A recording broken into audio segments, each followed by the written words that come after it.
Berbicara mengenai pinjaman online, khususnya untuk aplikasi Akulaku. Jadi di video ini nanti akan saya bagikan pengalaman saya pribadi mengajukan pinjaman di aplikasi pinjol Akulaku. Simak terus videonya sampai habis, jangan di skip agar teman-teman semua tidak gagal paham, dan khususnya buat teman-teman mungkin yang baru akan masuk di dunia pinjol agar mendapatkan ilmu tambahan. Oke, kita intro dulu.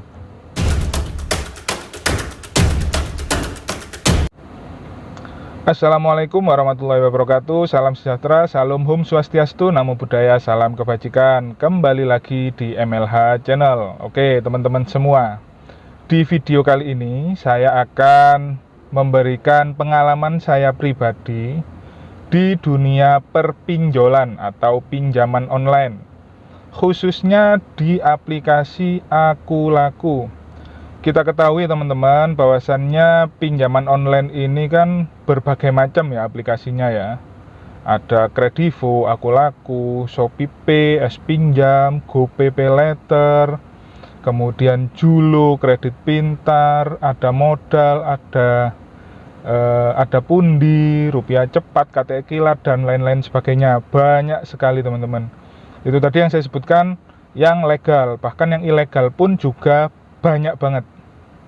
Nah, saya akan memberikan pengalaman saya di pinjaman online Akulaku. Oke, jadi ceritanya pada tahun kemarin bulan Juni itu saya memang sedang membutuhkan dana darurat untuk tambahan biaya renovasi rumah.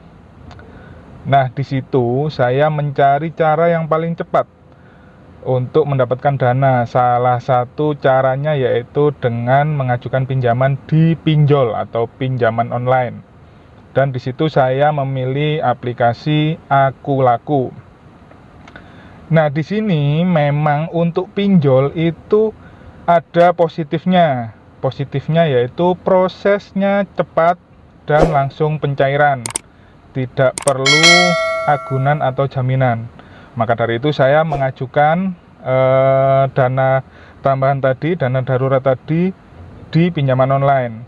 Nah, di situ saya langsung mendownload aplikasi Akulaku dari Play Store, kemudian melakukan proses pendaftaran dan dilanjutkan proses KYC. KYC itu Know Your Customer atau ketahui customermu. Jadi di situ kita mengisi identitas diri, kemudian selfie KTP, foto KTP, dan lain-lainnya. Setelah proses selesai, kemudian kita dapat limit atau plafon gitu ya. Nah, di situ saya mendapatkan limit 8 juta rupiah.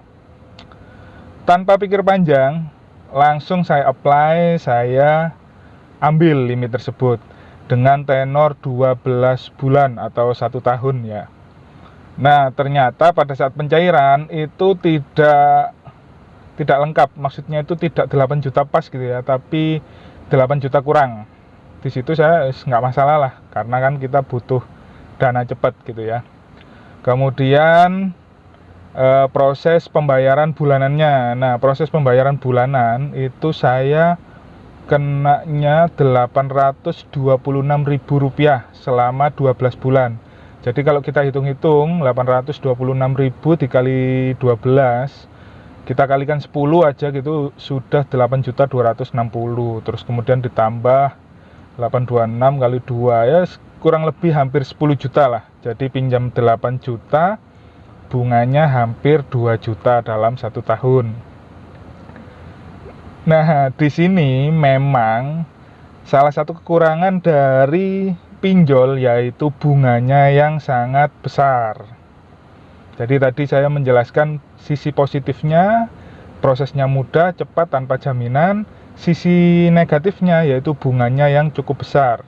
Sehingga buat teman-teman yang mau mengambil pinjaman online, harap lebih diperhatikan lagi, khususnya untuk proses pembayaran bulanannya. Karena jangan sampai teman-teman sudah terlanjur meminjam, kemudian pada saat pembayaran bulanannya itu merasa keberatan karena bunganya yang besar dan lain-lain sebagainya.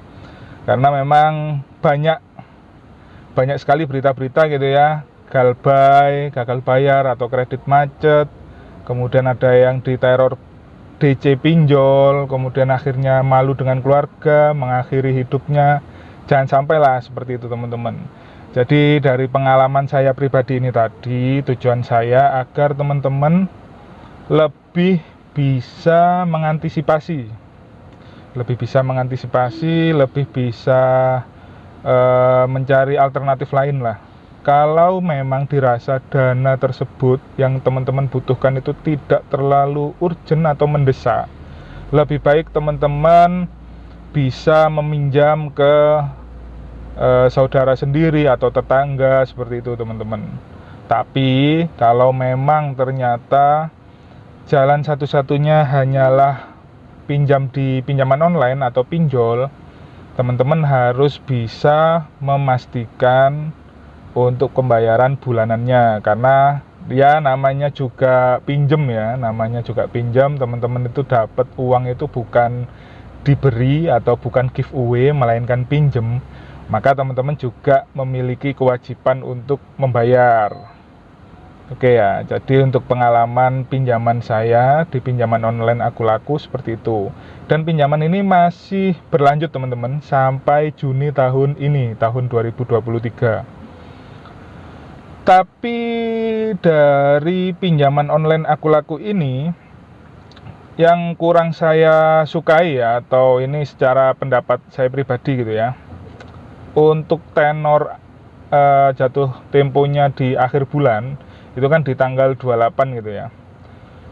Sebelum tanggal 28 atau kurang lebih tanggal 23 ke atas lah ya, itu sudah mulai rame telepon dari telepon otomatis dari pihak Aku Lakunya. Ya di situ memang intinya mengingatkan bahwasannya di bulan ini tanggal jatuh tempo saudara sudah mendekati, segera lakukan pembayaran dan lain-lain. Tapi itu tiap hari dapat telepon seperti itu. Nah, itu menurut saya sangat mengganggu.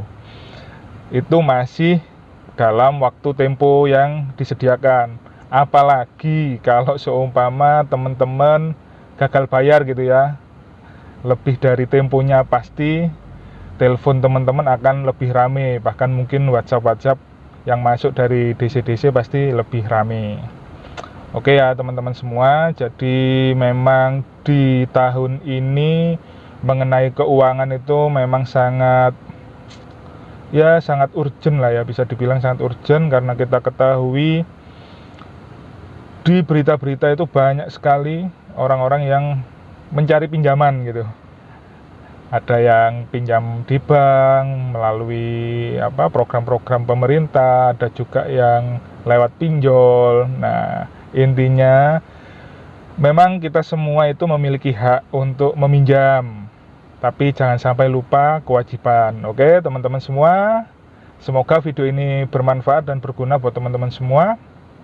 Apabila dirasa memang berguna dan bermanfaat, jangan sungkan-sungkan untuk menekan tombol like-nya dan di-share ke berbagai media sosial milik teman-teman semua. Wassalamualaikum warahmatullahi wabarakatuh.